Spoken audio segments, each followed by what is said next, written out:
జగిత్యాల జిల్లా రాయకల్ మండలం ఇటిక్యాల గ్రామంలో బీఆర్ఎస్ గ్రామ శాఖ ఆధ్వర్యంలో యువ నాయకుడు, యూత్ డెవలప్మెంట్, సామాజిక సేవా రంగాల్లో మహానంది జాతీయ అవార్డు పొందిన మల్లాపూర్ మండలం రేగుంట గ్రామానికి చెందిన గనవేని మల్లేష్ యాదవ్ కు సాలువాలతో సన్మానం, అభినందనలు తెలిపారు. ఈ సందర్భంగా ఏఎంసీ మాజీ వైస్ చైర్మన్ కొల్లూరు వేణు మాట్లాడుతూ జగిత్యాల జిల్లా వ్యాప్తంగా ఆపదలో ఉన్న కుటుంబాలను తనవంతుగా ఆదుకుంటూ యువకులు ఆర్థికంగా స్వతహాగా ఎదిగేందుకు స్కిల్ డెవలప్మెంట్ పై అవగాహన సదస్సులను నిర్వహించి పలు రకాల సేవలను అందించారని ఆయన అన్నారు. ఈ కార్యక్రమంలో గ్రామ శాఖ అధ్యక్షులు ప్రతాప్ రెడ్డి, కార్యదర్శి నాయని శ్రీనివాస్ గౌడ్, మాజీ సర్పంచ్ మరిపెల్లి నారాయణ్ గౌడ్, సీనియర్ నాయకులు డాక్టర్ రఘునాథ్, రొట్టె శ్రీనివాస్, పోతవేని రాజేందర్ గౌడ్, నాయకులు కాట్లే రాజారెడ్డి, సిరికొండ రాజు, కండ్లి కనకయ్య, నేరెళ్ల లక్ష్మయ్య, నేతుల సోమయ్య, యూత్ నాయకులు మంత్రి అరవింద్ గౌడ్ తదితరులు పాల్గొన్నారు.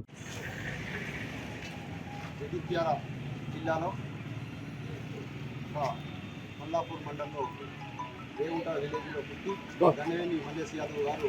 జగిత్యాల జిల్లాలోనే యువతకు ఆదర్శంగా నిలిచి ఎంతోమందికి సేవలు అందించి ఆ సేవలు అందించడంతో మహానంది అవార్డు అందుకున్నటువంటి మల్లేష్ యాదవ్ గారికి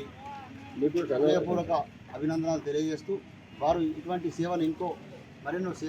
సేవలు చేయాలని, యువతకు ఆదర్శంగా నిలవాలని కోరుకుంటూ ఇటిక్యాల గ్రామ పక్షాన ఇటిక్యాల మన టీఆర్ఎస్ గ్రామ శాఖ తరఫున ఈరోజు వారికి అభినందనలు తెలియజేస్తూ పురస్కారాలు చేయడం జరిగింది. దీనివల్ల వారికి అభినందనలు తెలియజేస్తూ మరో కార్యక్రమాలు ఇంకా చేయాలని కోరుకుంటున్నాను.